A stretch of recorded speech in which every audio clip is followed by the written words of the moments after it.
le Zoom. Puis Martin, pour te stresser encore plus, là, on stream sur Facebook en direct. Quoi?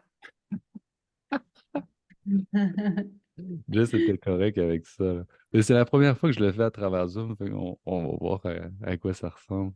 Du paramètre, la réunion, pour votre Facebook Live.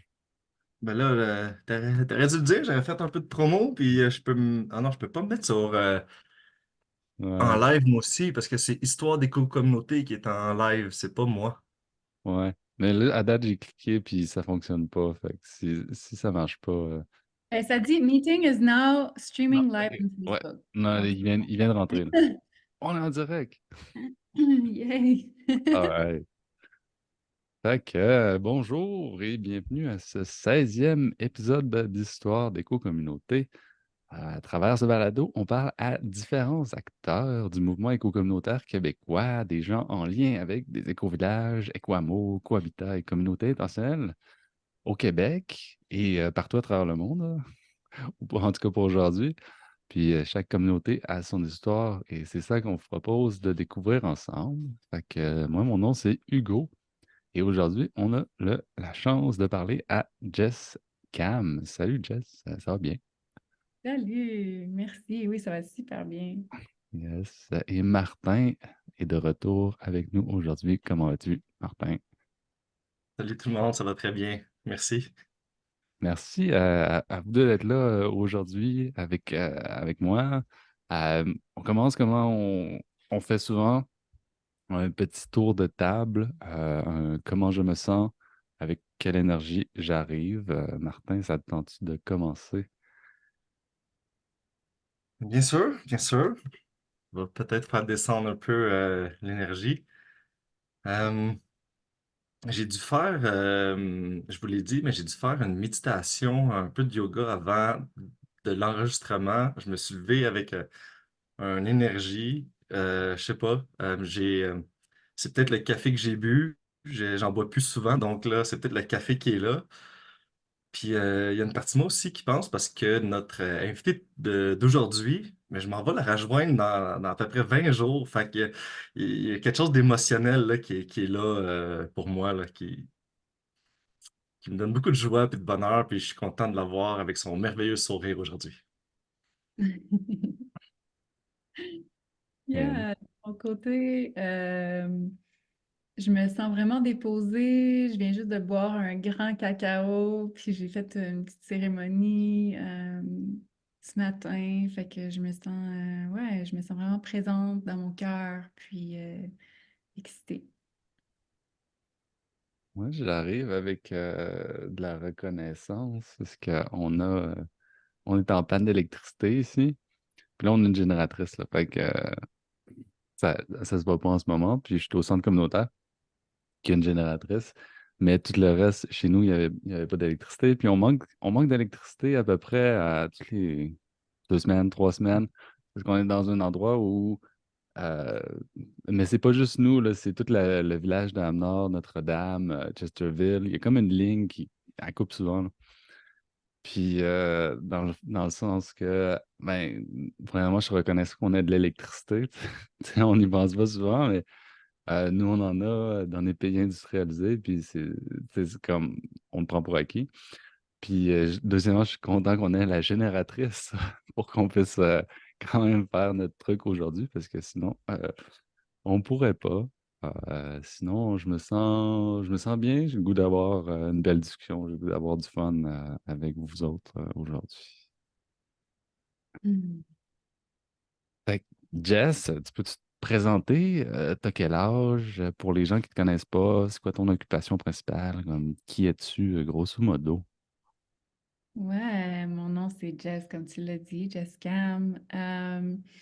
J'ai 31 ans. J'ai fondé mon entreprise qui s'appelle Acro Tantra, qui est une fusion entre acro yoga et tantra, ce qui veut dire que on apporte plus de présence et plus de communication consciente et de sécurité dans la pratique d'acro yoga à travers la présence puis le consentement. Donc, pour moi, ça a été un outil qui a été très, très, très utile pour aller dans la pratique de tantra sans utiliser l'énergie sexuelle, mais plutôt avoir, tu sais, le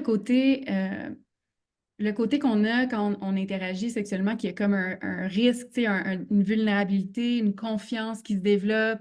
Il y a un, il y a un- il y a le toucher, il y a la connexion avec l'autre. Puis l'acro-yoga, ça me permettait d'avoir tous ces éléments-là sans avoir l'aspect sexuel. Fait que je me suis dit, waouh, c'est tellement l'outil idéal pour utiliser le tantra, puis se pratiquer avant d'avoir des interactions plus poussées avec d'autres êtres humains, tu sais, pour être capable d'incorporer ça dans le corps physique.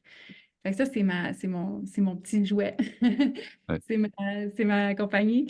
Mais au-delà de ça, mon rêve de vie, ma mission, c'est d'inspirer, c'est de créer un lieu où est-ce que les gens peuvent aller se ressourcer et en repartir en ayant l'envie de vivre plus simplement, de vivre plus connecté avec la terre et de vivre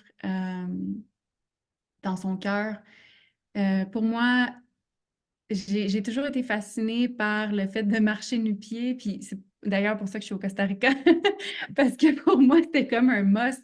Je me suis posé les questions, c'est quoi les choses les plus importantes pour moi au niveau humain? Tu sais, qu'est-ce que je peux pas vivre sans?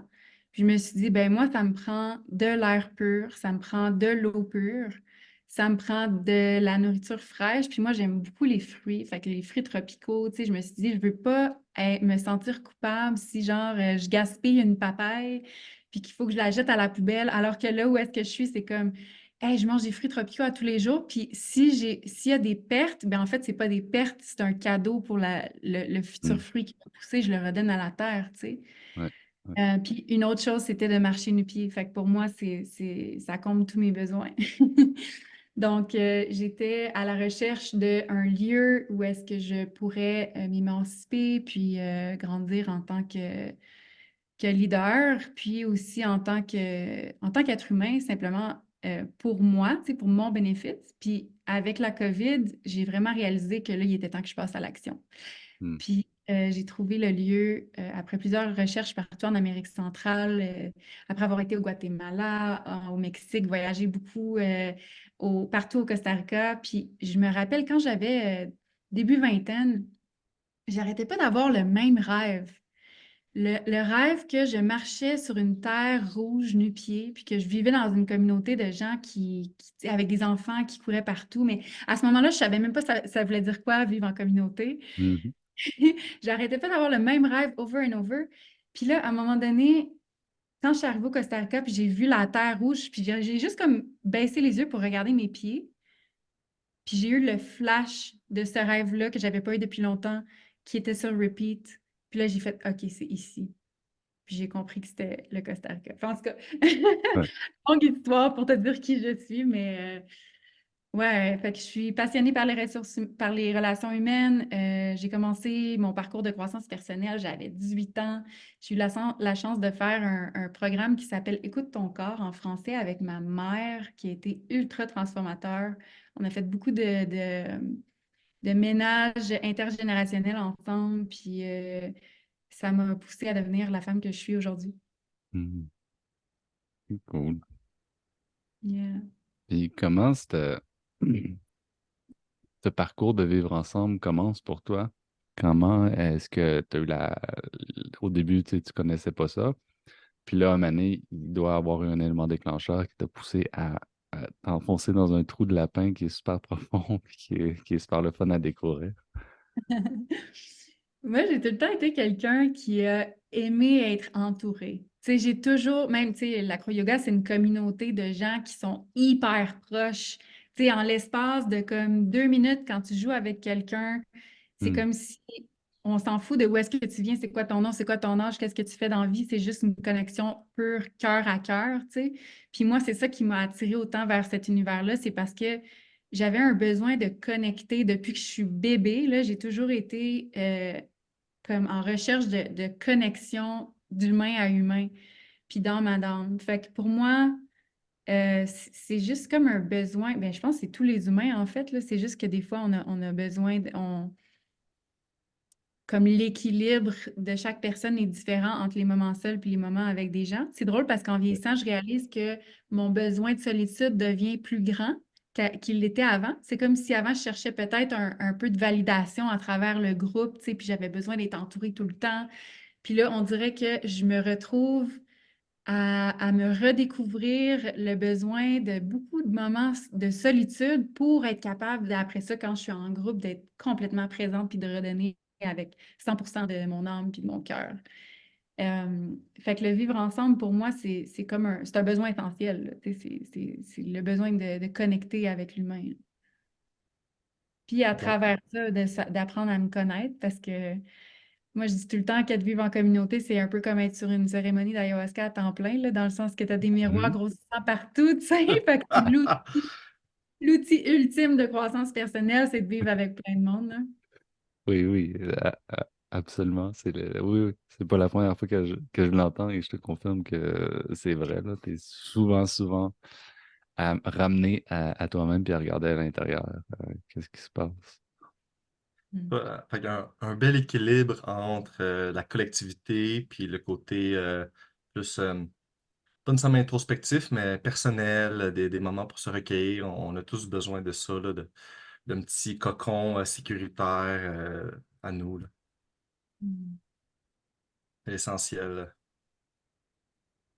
Puis, est-ce que je te dis communauté intentionnelle, à quoi tu penses? Ben, c'est ce qui va faire le changement dans le monde, je pense, parce que Mm. si on parle de communauté qui n'est pas intentionnelle, je pense pas que ça va être sustainable, tu sais, que ça va durer dans le temps. Puis c'est ça qu'on voit dans les sociétés actuelles. C'est comme si on a oublié c'était quoi notre rêve de société, tu sais. Mm. Parce que si on n'a pas une intention, si on n'a pas une direction, un rêve ensemble, euh, ça se peut que, parce que tu sais, tu parlais justement, Martin, là, de l'individu versus le collectif. Si en tant qu'individu, on n'a pas un rêve collectif, on va se tirer la couverte de différents côtés, puis ça va faire en sorte qu'il n'y aura pas de cohérence dans la direction dans laquelle on se dirige.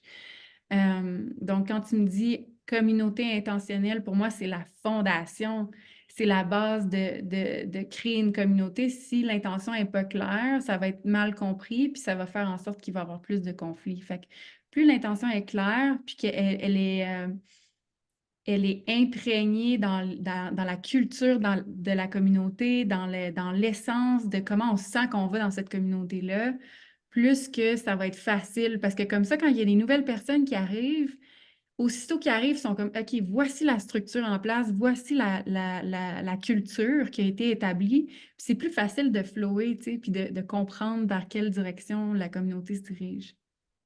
Mm. Ouais, Wow. ouais, la raison d'être, c'est comme la mission, que tout le monde se rallie derrière ça, parce qu'il y a souvent beaucoup de diversité, d'opinions, de différentes personnalités, puis des gens qui n'ont pas tout le temps les mêmes valeurs. Mais quand t'as comme une chose sur laquelle tout le monde est comme d'accord, ben là, oui, c'est comme on pousse tout le monde dans cette direction-là, la majorité du temps. C'est correct que ce soit un changement aussi, tu sais, on y a beaucoup pensé, nous, à c'est quoi nos piliers, tu sais, à Protopia, où est-ce que j'habite au Costa Rica, puis, tu sais, on se disait, si, mettons, quelqu'un arrive, là, puis qui est passionné de telle affaire, tu sais, puis que nous, on se laisse imprégner par la passion des autres aussi, là, tu sais, si quelqu'un est comme un master dans une chose en particulier, mettons, il y aurait quelqu'un qui triperait sur les abeilles, puis qui voudrait Mm. vraiment juste comme passer tout son temps à faire ça, puis à faire du miel, moi, je serais comme, OK, go, là, on le fait, tu sais. C'est pas. Ben, ça serait aligné en fait avec notre mission, là, qui est la permaculture, mais c'est comme. Je pense que, tu sais, étant humain, on est constamment en évolution. Donc, je pense qu'il y a besoin. La mission et la vision ont besoin aussi d'être comme un certain degré flexible pour s'adapter avec l'humain qui est constamment en changement. Si on reste dans la rigidité, c'est pas nécessairement. Ben, ça devient de la résistance au changement, en fait. Mhm. Puis il y a juste le changement qui change pas, fait que c'est comme on est tout le temps en évolution. Au moment où tu t'arrêtes de changer, c'est le moment où que la communauté va commencer à mourir. Tu sais. Ouais, puis c'est drôle hein, parce que moi j'ai étudié en enseignement primaire, Puis ce que OK. j'ai appris sur le cerveau, c'est qu'à partir du moment qu'on arrête d'apprendre, il n'y a pas de il y a pas de stagnancy, il n'y a pas de stagnation. Stagnation. OK. Dans le fond, c'est soit qu'on apprend quelque chose de nouveau puis on continue à créer des nouvelles connexions neuronales ou les connexions meurent. Donc, il n'y a Mhm. pas de pause. C'est soit on apprend, soit on est en train soit notre cerveau est en train de dépérir, là. Ouais. C'est vraiment intéressant cette relation-là au changement. Mhm. Ouais, t'as parlé de Protopia. Peux-tu nous expliquer c'est quoi ta communauté, puis quand est-ce que ça a commencé? Ouais, Protopia, en fait, c'est une communauté qui est super embryonnaire encore parce que euh, moi, j'ai joint la communauté, ça fait 8 mois de ça, peut-être même 9 OK. maintenant. Euh, donc, je dis le mot embryonnaire, il y a 9 mois. Mais c'était une communauté, au départ, c'était pas une communauté en fait. Au départ, ça a été construit par le propriétaire qui s'appelle Alban, qui vient de Kosovo. OK. Et lui, dans le fond, il a construit cet établissement-là dans l'idée d'avoir tous les membres de sa compagnie, qui est une compagnie de tech qui est super pro-socialiste. Dans le fond, lui, il veut créer un Amazon qui redonne aux gens. Mhm. Donc, il n'y aurait pas un propriétaire, ce serait comme une coopérative. Puis ça demande plein de gens de tech qui travaillent avec lui. Mais ça, c'est un des projets sur lesquels il travaille, là. Il fait comme plein de choses en même temps. Ouais. Et la gang de tech, tu sais, tu t'imagines, là, mettons, là, on est entre deux volcans, full deep dans la jungle, hyper tropical. Puis là, tu as une gang de tech qui arrive avec leurs ordinateurs, puis qui veulent comme pas de moustiques, que l'humidité, ça marche pas trop avec leurs ordinateurs, qui ont besoin, tu sais, eux autres, qui ont besoin plus d'aller en ville souvent, tu sais, puis qui sont habitués d'avoir des choses comme, mettons, aller au cinéma, aller au restaurant, blablabla. Puis nous autres, on est comme vraiment deep dans le jungle, là, tu sais, fait que ça n'a pas fonctionné. Puis là, Alban, tu sais, lui, il a construit tous les buildings où est-ce qu'on est, les établissements, les structures ont Ouais. été construits à partir d'arbres qui étaient déjà tombés. Puis nous, comme on est vraiment dans une montagne, il n'y a pas de machine qui peut se rendre là. Tout a été transporté par des mules, tiré par des mules ou des buffles à la corde puis c'est des méga structures là, gigantesques. Là, tu sais, notre plafond de l'établissement principal, je pense qu'il est genre 7 mètres ou même plus. Je pense que c'est 9. En tout cas, super haut. Puis il s'est dit, hey, je peux pas vendre l'endroit. J'aime trop le lieu. J'ai mis tellement d'amour. Puis tu sais, ça se voit là, qu'il a mis beaucoup d'amour dans l'endroit. Fait qu'il s'est dit, ben moi, je vais chercher quelqu'un qui est prêt à s'investir en temps, au niveau temps et amour, tu sais, pour que le lieu devienne un espace qui est self-sustainable, qui financièrement, tu sais, puis aussi au niveau de l'humain. Fait que c'est là que JP puis moi sont très bons amis maintenant, ex-partenaires, mais j'aime mieux l'appeler par son prénom, JP. Et on s'est dit, c'est tellement exactement ce qu'on recherche. On passe à l'action, on va voir le lieu. On est tombé en amour avec la place, on est tombé en amour avec Alban. Puis là-bas, ce qui est magnifique, c'est que c'est rempli d'arbres fruitiers matures. Puis tu sais, pour ceux qui ne connaissent pas trop le principe de comment ça prend de temps de pousser un arbre, là, tu sais, des fois, ça peut prendre entre 5 et 10 ans avant d'avoir des fruits, là. Fait que nous, de débarquer dans un lieu où est-ce que les arbres sont déjà matures puis qui offrent déjà des fruits, c'était comme, OK, that's it. Puis là-bas, c'est comme, tu fais juste comme échapper une graine de papaye ou genre tu lances une graine de quelque chose puis ça pousse, là. C'est hyper abondant. Un cloud forest, dans le fond. Fait que c'est comme tout le temps, c'est tout le temps luxuriant, vert, vraiment riche. La terre est ultra, ultra riche, là. Mhm. Fait que c'est ça. C'est un bébé projet qui a 8 mois maintenant. En ce moment, on se concentre sur les événements, les retraites pour pouvoir avoir un roulement financier pour être en mesure de construire plus d'habitations, pour ensuite être en mesure d'avoir plus de gens qui vivent avec nous de façon Mhm. permanente, qui aient chacun leur petite maison. OK. Cool. Mais Alban, lui, ça faisait combien de temps qu'il avait comme acheté cet endroit-là puis commencé à construire des bâtiments dessus? Il a passé 3 ans sur la Mhm. communauté. Dans le fond, là, lui, il y avait des volontaires, il y avait des gens qui OK. venaient.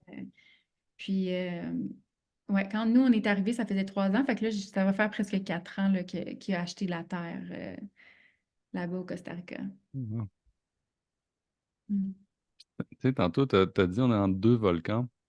Quand je faisais des recherches un peu pour l'épisode qu'on est en train d'enregistrer, mais je tombais sur un post de toi qui était en train de filmer un volcan en éruption. Puis là, tu parlais à quel point ça t'avait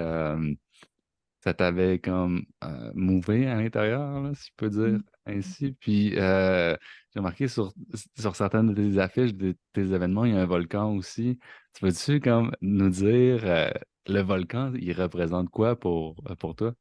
Moi, je suis comme la Volcano Girl. Je sais pas pourquoi. J'ai jamais comme eu l'intention de faire ça, mais je pense que j'ai une énergie assez volcanique aussi, dans le sens que je suis quelqu'un qui passe à l'action, qui a du courage. Tu sais, d'être un leader dans son domaine, ça demande Hmm. du courage, parce que des fois, les gens qui se mettent en avant, c'est les gens qui vont se faire critiquer le plus.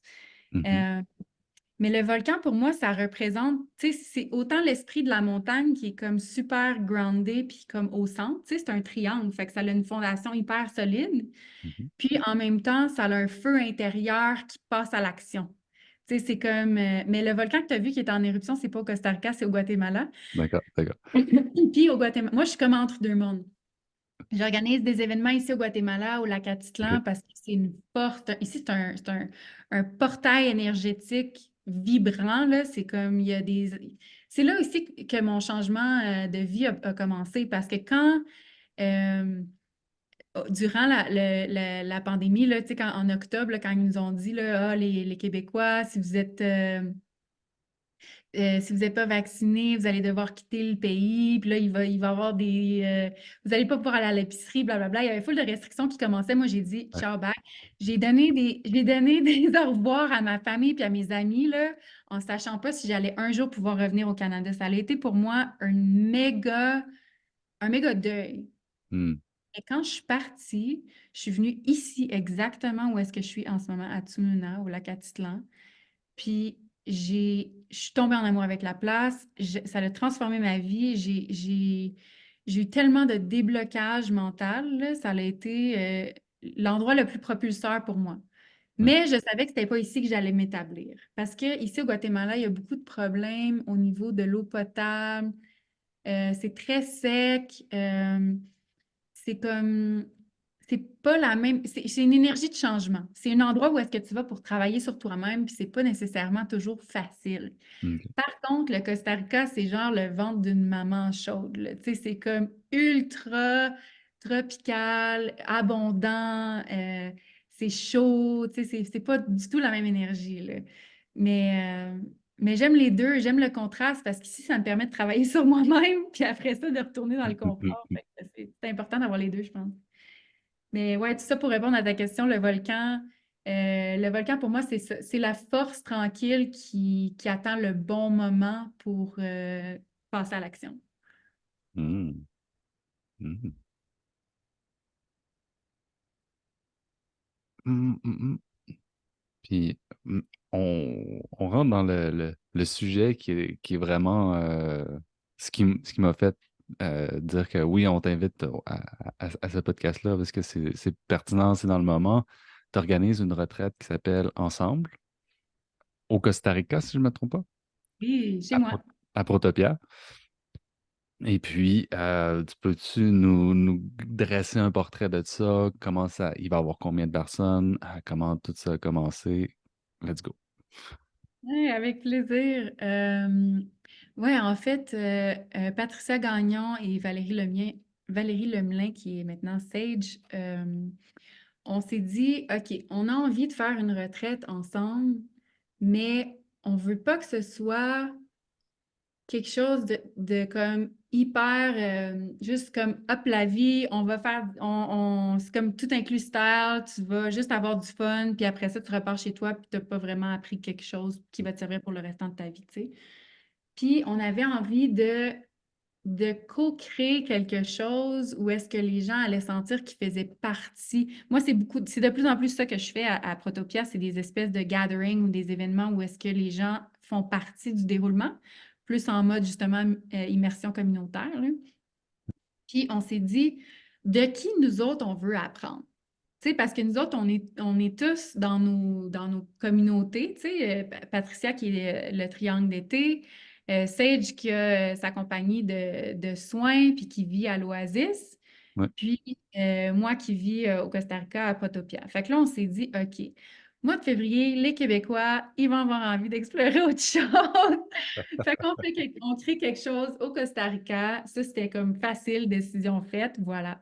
Ouais. Ensuite, on s'est dit, c'est qui les piliers au Québec qui ont eu les guts de se partir en entreprise, puis qui marchent le chemin, là. Tu sais, les gens qui font le travail, puis de qui nous, on veut apprendre. Parce que moi, en étant un bébé, en étant je dirais que je suis un bébé leader de communauté parce que j'apprends, tu sais, je trouve que ça me rend extrêmement humble à chaque jour de me rendre compte à quel point je connais rien, là.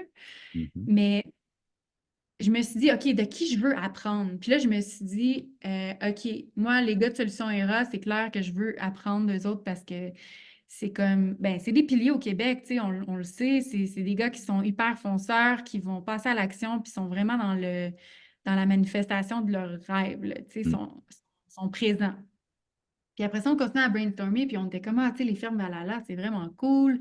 On va regarder avec Marc Angelo s'il aurait envie de venir, puis il a répondu oui à l'appel. Fait que on s'est dit, OK, là, on a une team solide. Mhm. Euh, qu'est-ce qu'on veut leur transmettre? Qu'est-ce qu'on veut leur transmettre? C'est comme ça qu'on a bâti l'horaire parce que si on s'était dit, on va juste faire un mishmash de tout ce qu'on connaît ensemble, tu sais, c'est comme avec quoi les gens repartent. Nous, on s'est dit, on veut que les gens repartent avec un purpose, une excitation, mais Mhm. aussi avec une direction claire. Parce que comme on disait au début de la conversation, si tu n'as pas une intention claire dans ta communauté ou dans ton rêve de communauté, tu vas peut-être te diriger un peu par hasard à quelque part, tu sais, Mhm. mais tu ne sauras pas où tu veux aller. Fait que quand tu repars avec une décision claire, puis des options pour passer à l'action directement, moi, en tout cas, quand je commençais mon chemin de chercher des communautés, si on m'avait offert ça sur un plateau d'argent comme ça, là, puis on m'avait dit, Hey Jess, tu vas rencontrer les plus grands, ben, pas les plus grands piliers du Québec, là, mais des grands piliers du Québec qui vont te partager leurs do's and don'ts, tu sais, les choses qu'ils ont appris durant leur parcours, puis qu'ils vont t'offrir des propositions pour passer à l'action à la fin de la retraite, j'aurais sauté là-dessus, c'est clair, là. Fait que, ouais, en fait, moi, à chaque fois que je construis une retraite ou que j'organise un événement, je me dis tout le temps, qu'est-ce que moi j'aurais rêvé d'avoir quand j'étais à la recherche, tu sais. Puis à partir de là, c'est comme ça m'inspire, ça me pousse à passer à l'action parce que c'est pas pour moi que je le fais. Ben, je le fais pour moi, mais à travers mon désir de partager ce que j'ai appris, tu sais. Fait que c'est un win-win pour tout le monde. Tu le fais pour toi, mais comme le passé, toi dans le passé. Ouais, c'est ça. Puis en même temps, quand j'enseigne ce genre de choses-là, j'apprends tellement, tu sais. Là, moi, je suis full excitée d'en apprendre des gars, mais tu sais, ce que moi aussi, je vais partager, c'est comme juste notre interaction en ce moment. Quand je te parle, je viens réancrer à chaque fois ce que je suis en train de penser, tu sais. Fait que je fais une solidification des circuits mentaux. Nice. Mon Dieu, qu'est-ce qui est vraiment drôle là-dedans, c'est que lorsque j'ai vu la publication de la retraite ensemble, j'étais au Costa Rica, dans ma chambre, la vue sur l'océan Pacifique, puis j'ai fait voir qu'elle fait ça, tu sais, voir qu'elle fait une retraite au Costa Rica, puis je suis ici, je suis là, puis j'ai vu le team que tu as monté, j'ai fait, oh mon Dieu, elle s'est pas entourée de n'importe qui, là. J'ai fait, OK, c'est comme vraiment des gens inspirants. Il y a un bel équilibre, trois gars, trois filles, toutes qui sont dans l'action, dans le mouvement, sont des acteurs de changement. Euh, je t'ai écrit, je pense tout de suite après, j'ai dit, Jess, j'ai une coupe d'affaires à ajuster, mais je suis là, je reviens. C'était mon premier voyage pour moi, il y a 3 mois. Puis là, je dis, bon, ben, dans 3 autres mois, je vais revenir au Costa Rica. Puis let's go. On se pose pas de questions avec tous ces acteurs-là. Oui, ouais. Yeah! Nice. J'aime vraiment ton support. Puis, tu sais, pour moi, Martin aussi, c'est cool parce que tu as vraiment été là depuis le début de ma recherche de communauté. Puis, Ouais, ça a été vraiment beau de te côtoyer à travers ça, puis de te voir grandir aussi à travers ton propre processus, là. Ouais.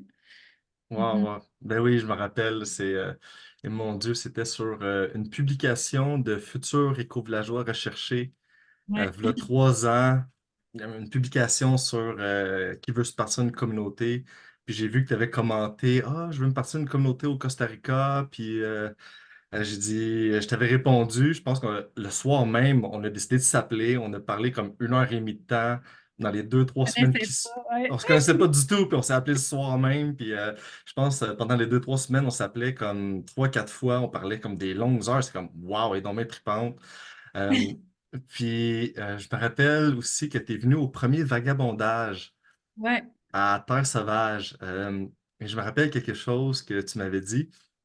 Tu m'avais dit, hey, j'ai été voir quand même plusieurs communautés, puis j'ai vraiment un coup de cœur pour Terre Sauvage. C'est probablement une de mes préférées communautés. Puis je sentais déjà la wild creature en toi, là, le côté, comment Terre Sauvage, c'est très organique, c'est très en connexion avec la nature. On marche nu pieds, puis on.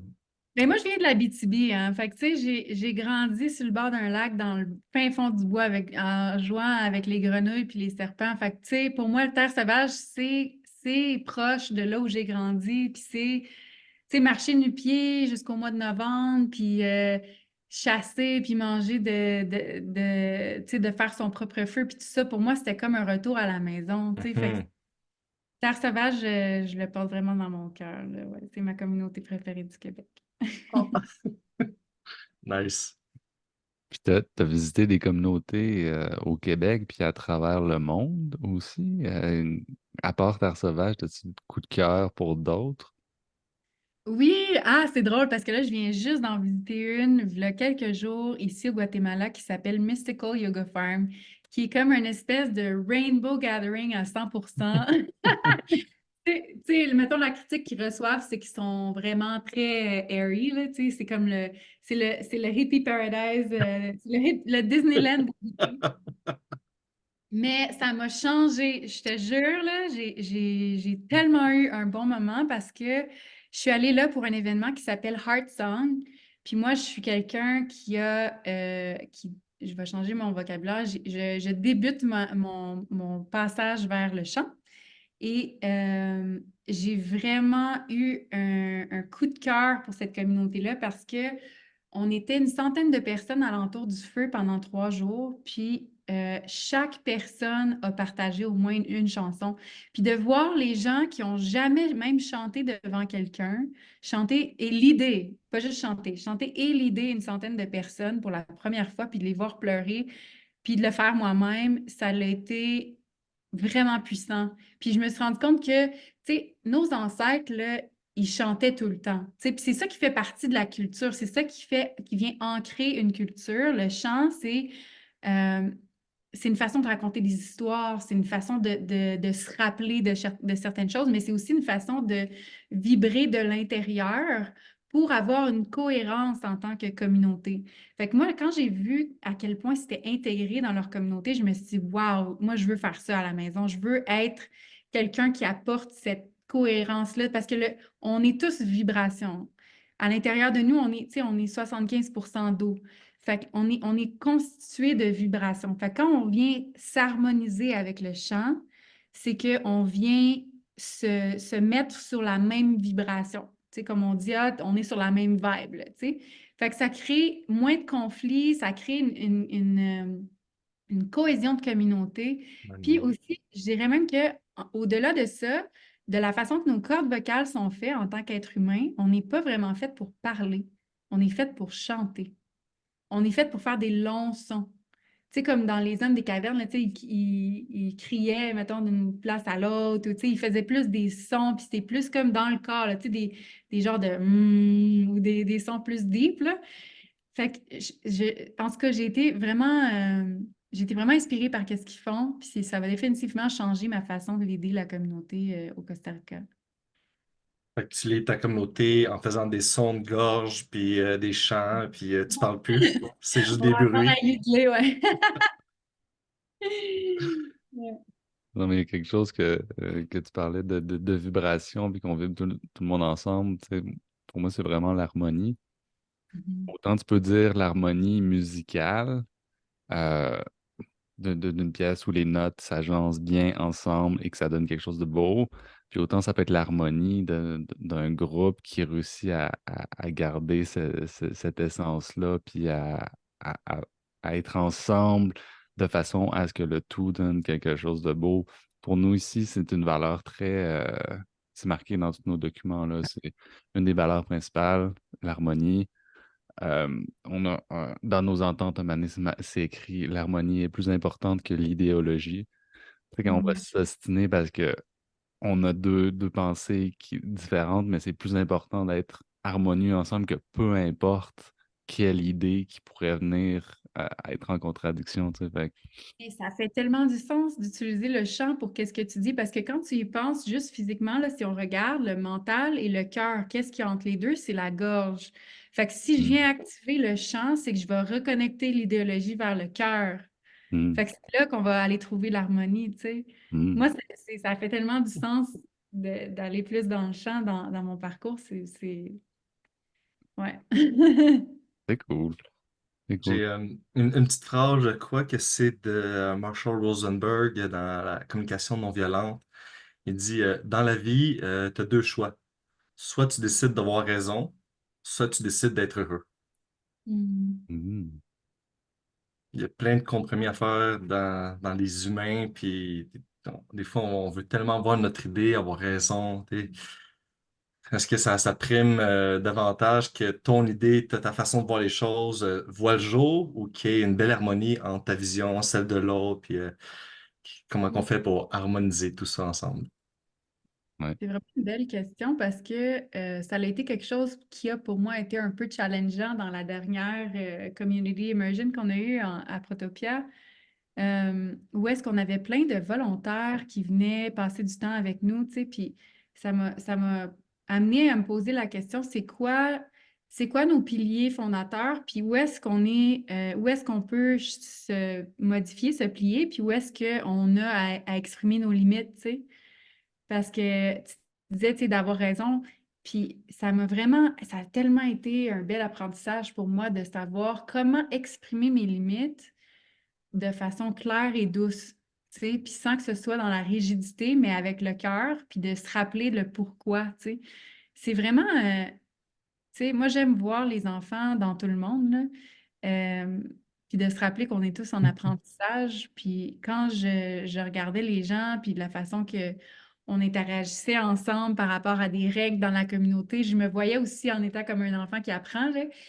Mais des fois, j'avais tendance à vouloir comme dire, ben non, ici, c'est comme ça, tu sais, c'est ça la règle ici. Puis là, après ça, je devenais dans un processus de pensée de comme, OK, mais est-ce que c'est vraiment comme ça qu'on veut faire? Ou, tu sais, parce que quand tu commences une communauté, puis qu'il y a plein de gens qui arrivent avec des questions, qui arrivent de des parcours différents, puis qui veulent comme, pas nécessairement qui veulent changer ton corps, mais qui remettent des choses en question, c'est très puissant. Puis c'est même déstabilisant en début de processus parce que c'est comme, ah ben là, j'ai-tu raison? Qu'est-ce qui est vraiment important pour moi? Puis est-ce que, tu sais, pourquoi qu'on fait, ça nous a aidé en fait à redéfinir notre fondation, puis à redéfinir notre intention, puis à être encore plus solide pour le futur, en fait, parce que là, on se dit, OK, c'est quoi vraiment qui est important pour nous, là, tu sais. Ça revient un peu à ce qu'on disait au début, là, l'importance de la fondation. C'est quelque chose qui est très présent dans les communautés, là. Des Mm. nouvelles personnes qui arrivent et ces personnes-là, ils ont leur parcours, ils ont leur vécu, ils ont leurs idées, ils ont leur vision de qu'est-ce que devrait être une communauté ou un projet d'éco-village. Et puis là, ils arrivent puis ils ont toute une belle joie, peut-être un peu naïve ou joviale, pleine d'espoir et d'espérance. Puis là, ils arrivent, hey, on devrait faire ça, puis on devrait faire ça, puis on devrait faire ça, puis pourquoi on n'a pas fait ça? Puis c'est beau comme énergie, mais pour les personnes qui font le projet puis qui ont déjà plein d'idées puis plein de projets sur la table, d'accepter ça ou de l'écouter, de le recevoir, puis des fois de dire ben, merci pour tes idées, c'est parfait. C'est peut-être pas la direction qu'on va prendre tout de suite pour l'instant. Viens essayer la communauté, la vie en communauté, viens t'impliquer dans les projets qui sont déjà là, puis tranquillement, partage-nous ta vision, puis tranquillement le build-up, le construire ensemble. Mais Et c'est l'attitude humaine du conquérant, tu sais, que j'arrive à quelque part. Moi, ça m'amène au principe 1 de la permaculture, de l'observation d'abord, tu sais. Si moi, je débarque à quelque part, puis que je pense que j'ai raison, puis je veux tout changer, peut-être que j'ai des questions à me poser à comme, est-ce que je comprends d'abord c'est quoi vraiment que les gens font à cet endroit-là? Puis pourquoi moi, je veux changer ça, tu sais. C'est, wow. c'est, ouais, c'est des questions que je me pose souvent aussi.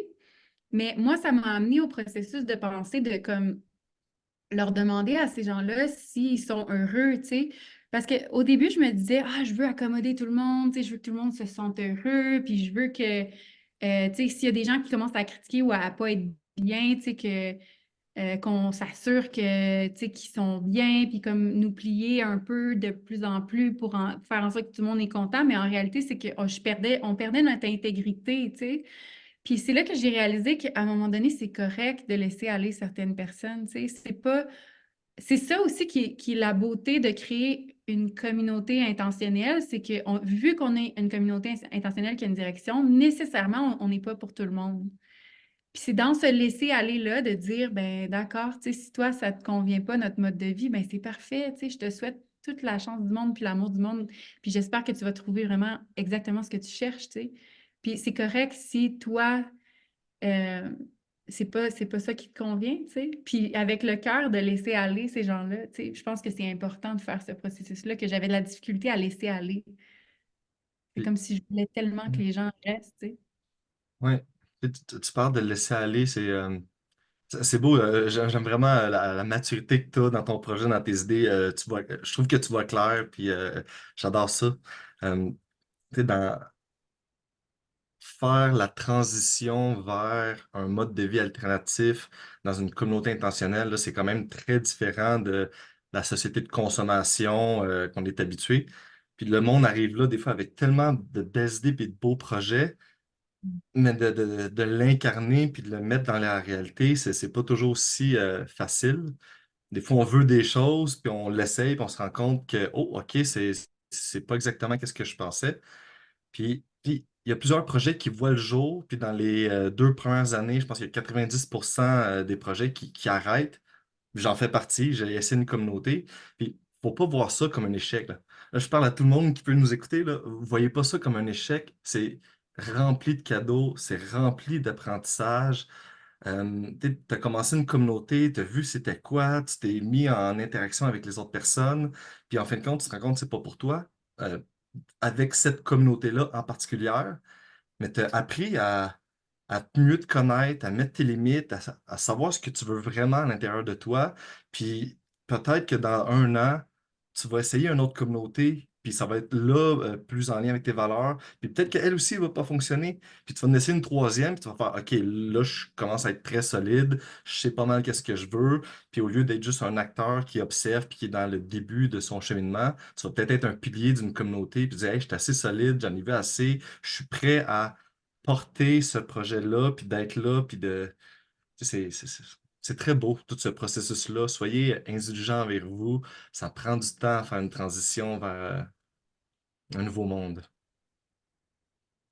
Ouais, c'est d'aller défaire des structures mentales. C'est, en fait, moi, je pense qu'un un des plus beaux cadeaux que j'ai reçus en étant un bébé leader de communauté, c'est que j'ai réalisé, en fait, dernièrement, que je recréais des patterns de société dans lesquels moi j'ai grandi, tu sais.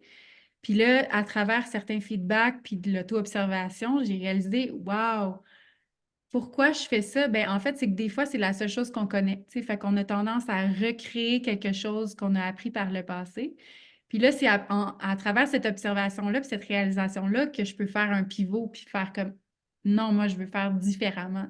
Puis c'est pour ça que je suis dans une communauté intentionnelle. Tu sais. Puis je pense que c'est important d'avoir l'humilité aussi de se rendre compte de ces choses-là, puis de dire, hey, on va rediriger notre énergie ailleurs, on va changer cette chose-là qu'on pensait qui était un pilier, tu sais.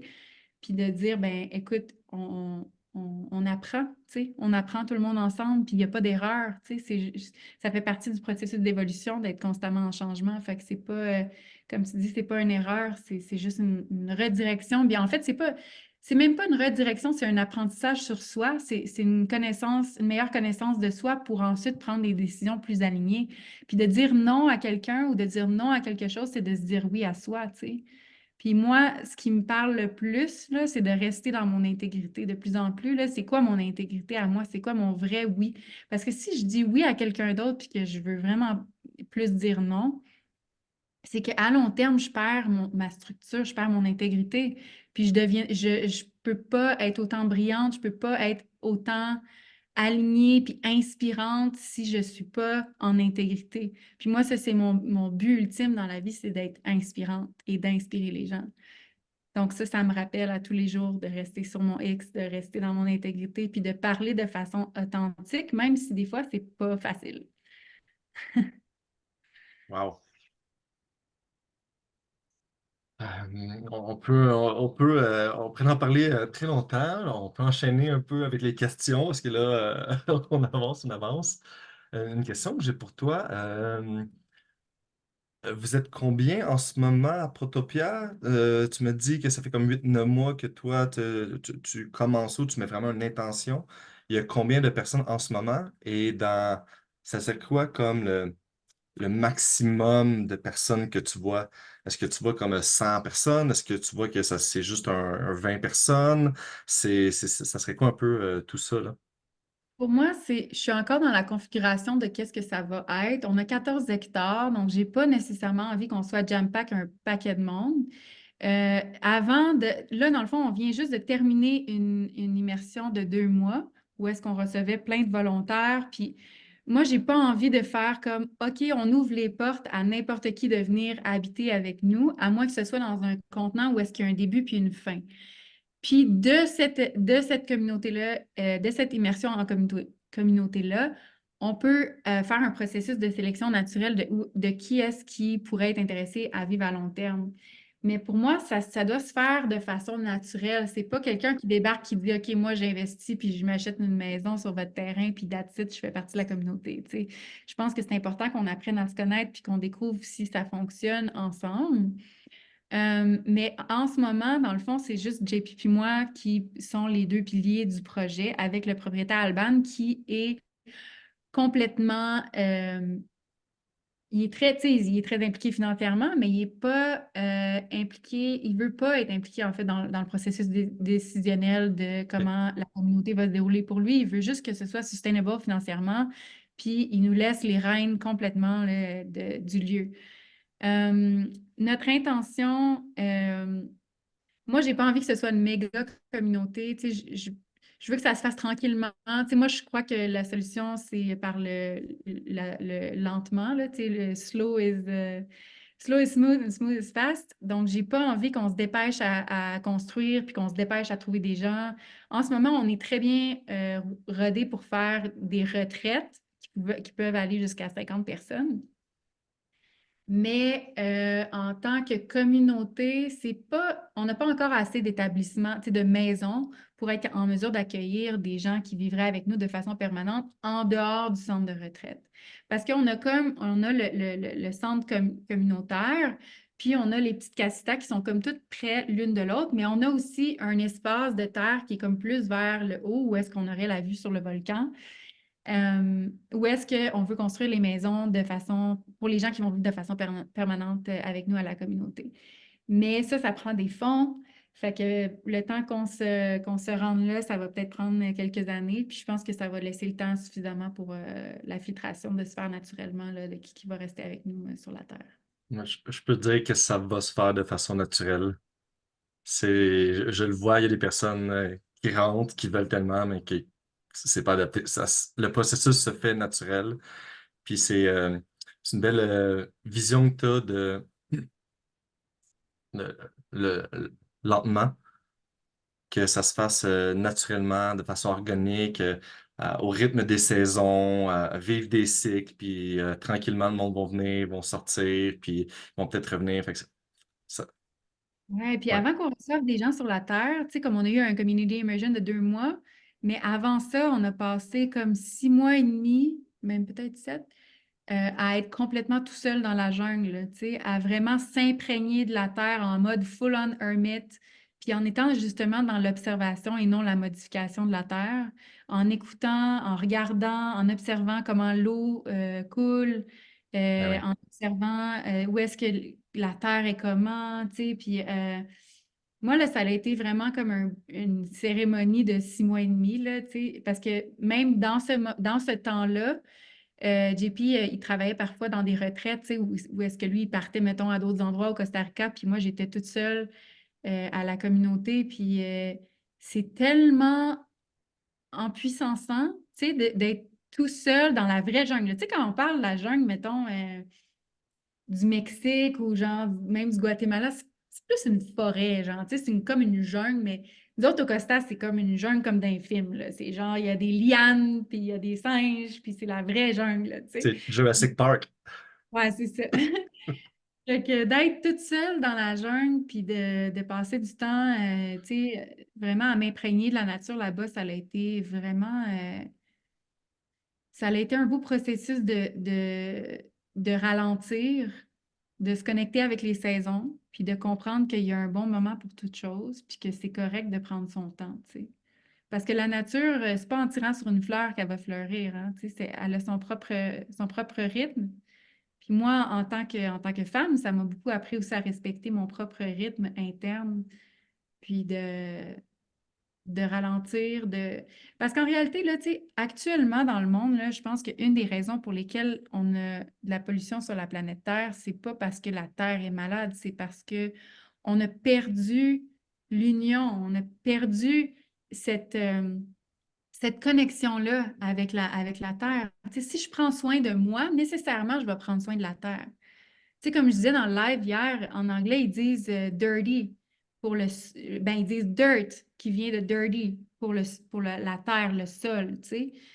Puis je suis comme, wow, tu sais, à quel point on est déconnecté pour dire que la terre est sale alors que c'est notre mère, tu sais, c'est pas juste de là qu'on vient, c'est de ça qu'on est. On est de la poussière d'étoiles, tu sais, on est fait de ça, tu sais. Fait que si je pense que genre, ben, premièrement, si je me dis que, il faut vraiment absolument que je lave mes légumes comme une carotte, mettons, qui arrive de la terre avant de la manger, c'est peut-être parce qu'on a des questions à se poser. Peut-être qu'il y a trop, justement, d'éléments qui viennent changer, soit de chimiques ou tu sais, des gens qui mettraient trop de choses pour modifier la terre. Parce que, en réalité, si la terre est saine, si je mange une carotte que je viens cueillir puis qu'il y a encore de la terre dessus, c'est très bon pour moi. Il y a de la vitamine B12, il y a plein de bons minéraux dans la terre, tu sais. Fait que pour moi, ça a été aussi ce processus-là de me reconnecter avec qu'est-ce que ça veut dire être connecté avec la terre, avec Pachamama, tu sais. Fait que je pense que de passer des moments de silence puis de se rappeler ouais, que c'est pas séparé de nous. C'est très bénéfique pour tous. Tantôt, tu disais tu pouvais accueillir jusqu'à 50 personnes à Protopia pour la retraite ensemble, le rassemblement que tu organises là, avec les gars de Solution ERA, puis Marc-Angelo Campola, puis les Patricia et Sage. Est-ce qu'il y a combien de personnes dans la retraite? Puis j'imagine qu'il y a encore des places. Est-ce que les gens, puis comment ils feraient pour s'inscrire? Oui, il reste encore des places. Ben, c'est sur le site de Valérie Lemelin, dans le fond. La retraite s'appelle Ensemble. Euh, je ne sais pas où est-ce que je peux mettre les informations ou le lien pour les gens qui puissent aller voir, mais sinon, ils peuvent m'envoyer un message privé aussi là, sur Facebook, Jesscam, puis je pourrais envoyer le lien. Euh, mais présentement, je pense qu'on est à 18 ou 20 inscriptions. On pourrait se rendre jusqu'à 40. Mais je pense que 40 là, on serait quand même serré parce qu'on est 6 facilitateurs, là. Fait que, tu sais, je voudrais pas trop pousser au-delà de, au-delà de la capacité. Mon intention, c'est qu'on crée un contenant où est-ce que tout le monde se sent vu et entendu, puis qu'on soit, que ce soit quand même assez intime, là. Dans mon idéal, là, ce serait 30 participants, ce serait mon idéal. Je le mettrai dans la description de l'épisode, là, le lien, j'irai le chercher. Tout à fait. C'est un plus de qualité que de quantité. Et dans plein de festivals, il était comme lorsqu'il y a trop de monde, des fois, on voit plein de monde, on- c'est difficile de prendre le temps de connecter avec chacun d'eux lorsqu'il y a beaucoup, beaucoup de monde.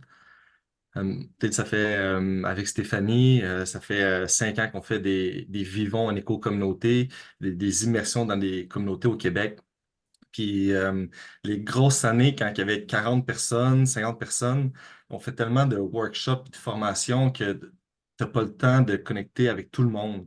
Tu prends le temps de Mhm. connecter avec certaines personnes que tu développes, c'est tellement riche, c'est beau, ça goûte bon. Puis tu te rends compte, tu finis la formation, puis tu fais comme, ah, ben on s'est quasiment pas parlé, puis on a eu à peine une petite discussion. Puis, lorsque les meilleures retraites, je disais, là, c'est 25-30, là, c'était vraiment un très bon chiffre avec les formateurs qui ont tellement à offrir, puis vous avez une super team, encore une fois. Fait que c'est un bon chiffre, 30. Je t'encourage. Il fait qu'il Yes, reste 10-12 places, là. exactement.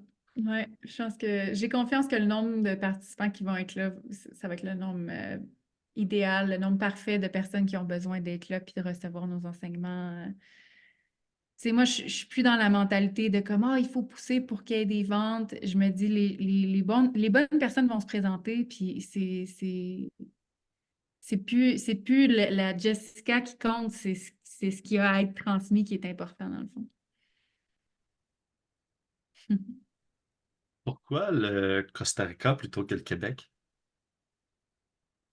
Ben, pour les raisons que je disais plus tôt, dans le sens que pour moi, quand je suis partie à cause de la COVID, j'ai fait le deuil du Québec. Même si pour moi, j'ai encore le Québec de tatoué sur le cœur, là, j'aime vraiment mes racines. Pour moi, c'est super important.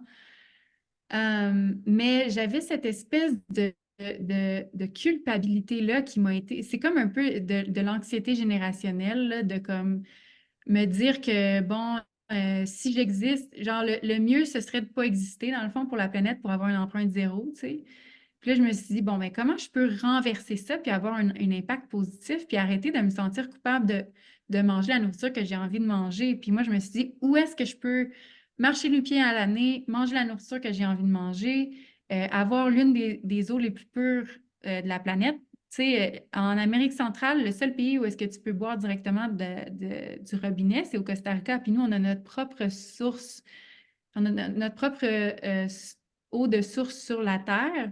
En haut de nous, c'est juste comme une terre protégée. Fait que notre terre va toujours être organique. L'eau est super pure. L'air est très, très pur aussi parce qu'on est dans les montagnes.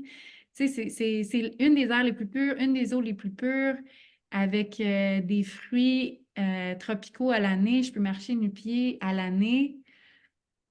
Pour moi, c'est comme, tu sais, si j'ai à comparer avec le Québec, même si j'ai le Québec de tatoué sur le cœur, je sens que mes besoins ou mes désirs sont comblés à un plus haut niveau au Costa Rica.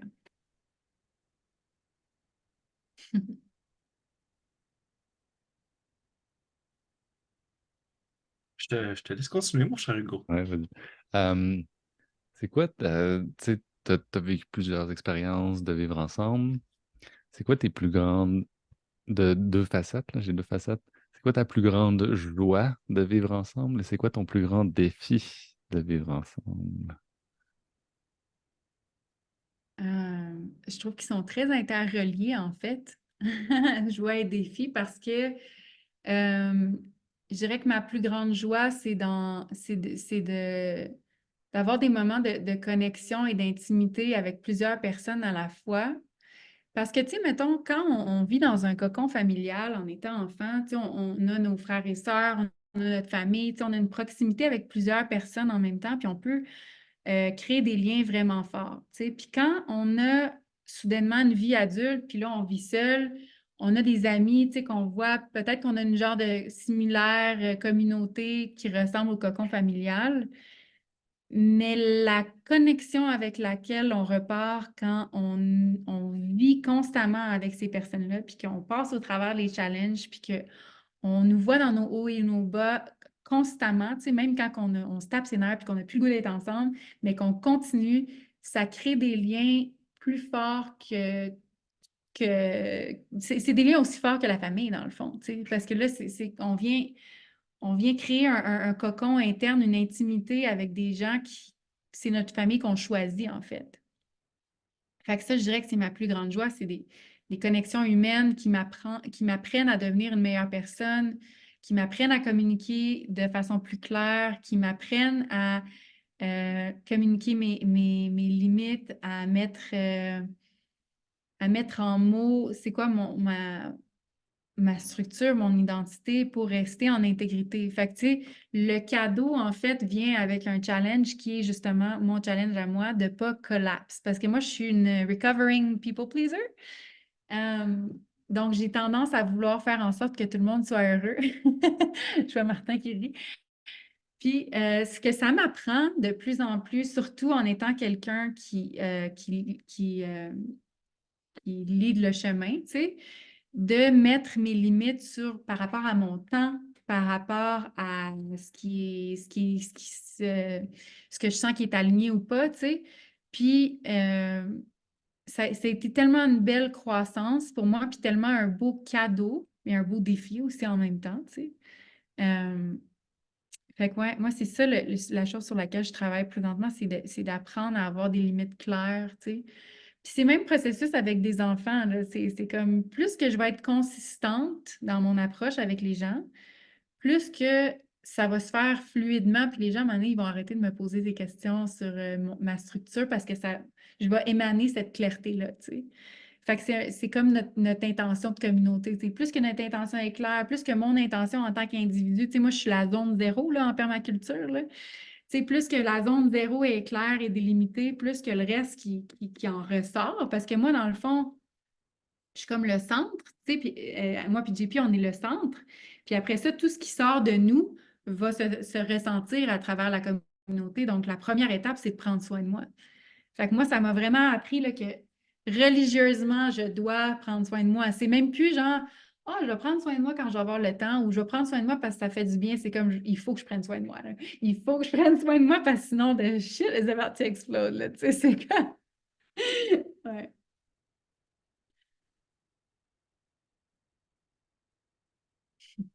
J'ai un beau mot, là. Attention au gros mot qui va sortir dans la prochaine question, là. Quelle serait ta vision la plus utopique, la plus fantasmagorique pour le projet Utopia, Protopia?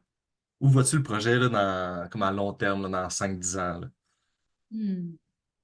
J'aime ça que tu t'es trompé à dire utopia parce qu'en fait, protopia, ça veut dire que on se dirige, pas qu'on se dirige vers une utopia parce qu'une utopia est inaccessible, mais par définition. Mais le protopia, c'est qu'on marche un jour à la fois vers quelque chose qui pourrait ressembler à une utopie, dans le sens que genre 1% par jour, on essaie de devenir meilleur en apprenant vers la direction d'un monde idéal, tu sais.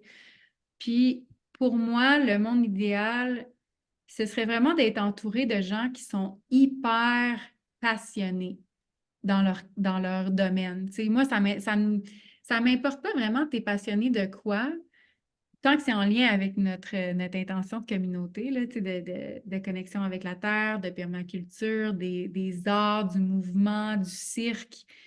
Euh, mais tu sais, pour moi, que tu sois genre un full geek techno, mais que tu sois vraiment passionné, puis que tu aies donc bien envie d'être au service de la communauté, puis que tu tripes bien raide sur ce que tu fais, moi, je veux être entourée de gens qui sont passionnés. Puis pour moi, une passion, qu'est-ce que ça veut dire? C'est comme tu as un circuit électrique, tu as ton énergie physique qui passe sans résistance ou avec un petit peu de résistance. Parce qu'on est tous les humains, on a tous des circuits électriques et on est connectés avec la Terre en circuit électrique. Donc, quelqu'un qui est passionné et qui a de l'énergie à tous les jours, c'est quelqu'un qui vit en laissant aller les résistances. Tu sais, si on regarde un système électrique, là, ce qui fait qu'il y a une lumière au bout, là, c'est que ça circule. Fait que dans le fond, plus que les gens qui viennent sont des gens qui sont en mesure de laisser circuler l'énergie, plus qu'ils vont être passionnés dans le long terme. Fait que, ouais. Fait que moi, je me vois entourée de gens qui ont un circuit électrique fluide, avec de plus en plus. Moi, j'aimerais ça là, qu'on soit une des terres au Costa Rica qui a le plus de diversité au niveau de notre de nos j'aimerais ça qu'on collectionne toutes les graines là, possibles de fruits et légumes, de choses qui sont partout dans le monde, puis tu sais, qu'on se retrouve avec des graines ancestrales qui existent peut-être plus dans le monde. Parce que moi, je crois vraiment que le sol va être de plus en plus riche, plus qu'on apporte, puis autant les humains là, que la terre, là, plus qu'on a de diversité, plus qu'on a de la richesse. Fait que, ouais, des graines de diversité de partout dans le monde, des gens hyper passionnés, des événements. Tu sais, moi, j'aimerais ça que tous les membres de la communauté soient aussi au service ou impliqués dans le centre de retraite qui va éventuellement devenir un centre d'aide, tout simplement, tu sais. Où est-ce qu'on recevrait des super de gros noms de partout dans le monde, des gens de qui on veut s'inspirer. Tu sais, moi, je nous vois, mettons, recevoir Joe Dispenza ou genre des gros noms qui viendraient nous donner une formation, tu sais, pour la communauté. Puis, ouais, ça. Puis, tu sais, pour moi, le côté cirque, là, tu sais, je parle de la diversité des aliments, puis tout ça, mais la diversité humaine aussi, tu sais, j'aimerais ça qu'on ait des gens de partout dans le monde qui ont tout comme quelque chose de spécial à apporter. Puis, tu sais, moi, je tripe sur les gens bizarres, là. Je tripe sur les hors normes, là, sur les gens qui apportent quelque chose de vraiment différent, tu sais, puis qui sont passionnés à propos de leur affaire, puis qui s'assument. Fait que. Oui, des gens inspirants, des gens vibrants. C'est vraiment ça, en fait, qui est important parce que la base, on l'a déjà, la fondation, tu sais, l'air pur, l'eau pure, les fruits, tu sais, on a déjà ça. Fait que dans 5 ans, moi, je pense que ce qu'on va attirer, c'est les gens. C'est l'élément qui s'en vient. Nice. Nice. Et c'est une des 7 clés de la réussite, avoir de la diversification dans la communauté.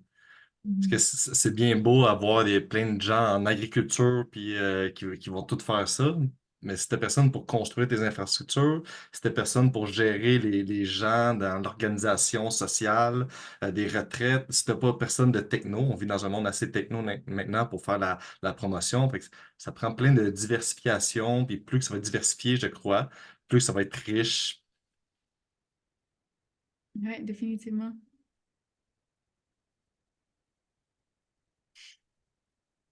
Bon, petite question d'ouverture. Euh, qu'est-ce que tu souhaites pour les communautés intentionnelles à travers le monde? Mhm. Wow.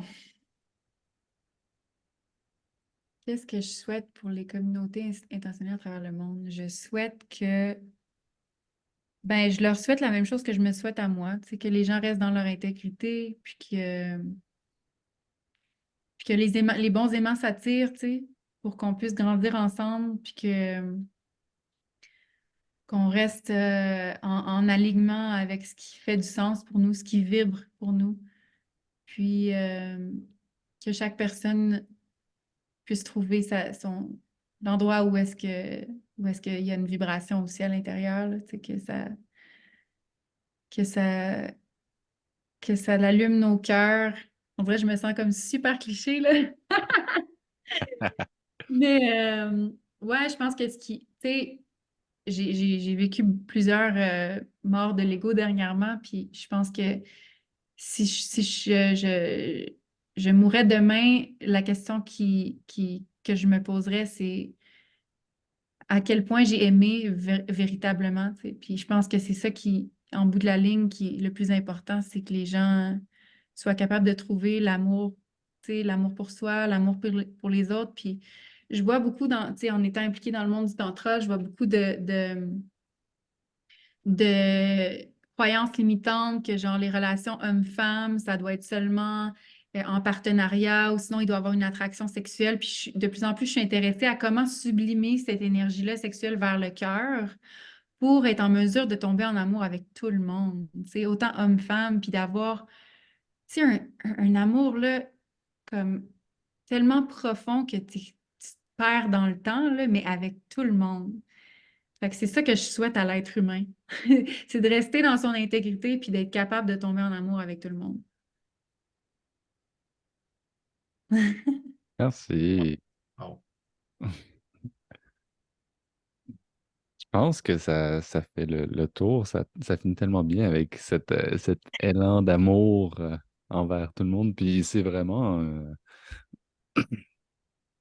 pour vivre en communauté, c'est vraiment quelque chose à travailler et à puiser. Puis quand tu arrives à y aller, c'est comme un shortcut pour tout, là. Mm. On peut se mettre des règles intellectuelles et rationnelles, on peut travailler avec nos sentiments, puis à un certain niveau pour gérer le conflit. Mais quand tu arrives dans l'amour, c'est comme tu peux passer par là, puis tu vas aller partout. C'est comme un raccourci là, dans Mario Bros. Là, tu peux prendre un raccourci, puis là, tu t'en vas partout, tu t'en vas dans tous les mondes quand tu passes par l'amour. J'adore ça. On se fait un petit tour de table pour avec quoi on repart de cette discussion, puis après ça, ce sera la fin. Mm. Ah, Wow. je commence. Merci, Jess. C'est comme je te découvre, c'est la première fois qu'on se parle, que je te vois, puis je repars avec de l'inspiration, oui. C'est ça ton but, puis c'est ça que ça allait apporter. Il y a des choses que tu as dit, puis quand je vais éditer, puis que je vais réécouter le podcast, je vais faire ah oui, là, il y a des choses, il y a des moments où j'ai fait comme waouh, ça c'est vraiment bon, là, ce que tu disais, puis c'est inspirant et ça l'ouvre de nouveaux horizons. Je vais poursuivre dans la même voie que Hugo. Euh, j'ai écrit 4 mots pendant cette entrevue. Puis c'est inspiration, intégrité dans la structure, l'harmonie et la passion. Mm. Voici avec quoi je repars. Mhm. Ça résume tellement bien notre conversation. Je trouve que c'est comme les points les plus importants, en tout cas que de mon côté, qui en ressort de cette conversation-là. Puis, comme je disais un peu plus tôt, c'est des fois de s'entendre parler ou de s'écouter dire ce processus mental-là, ça vient réancrer des choses à l'intérieur de soi. Euh, Fait que je repars vraiment de cette conversation-là en étant encore plus confiante et avec le désir de continuer de laisser la Jess de côté, mais en intégrité avec Dieu, en fait, je dirais, parce que c'est même plus par rapport à ce que je réalise de plus en plus, c'est que c'est plus moi qui est, ben, quand je dis moi, c'est Dieu, là, mais genre, c'est plus Jess qui est importante dans l'histoire, tu sais, c'est comme comment je peux être au service, Mhm. comment je peux get out of my own way, tu sais, pour servir de façon cohérente de plus en plus. Donc, je me sens très excitée et aussi inspirée. Yes, dans les commentaires, il y a Eve Monpetit qui me dit merci pour ce témoignage, ça me parle énormément. Ouais, il y a quelques personnes qui ont regardé, dont David Balthazar et, euh, Yeah. et Benoît Charbonneau. Salut Benoît et salut David. Merci beaucoup d'avoir été avec nous pour cet enregistrement. Puis on va se dire bye bye, puis à la prochaine. Yeah, merci. Bye Bye tout le bye. monde. Fait que j'arrête les enregistrements.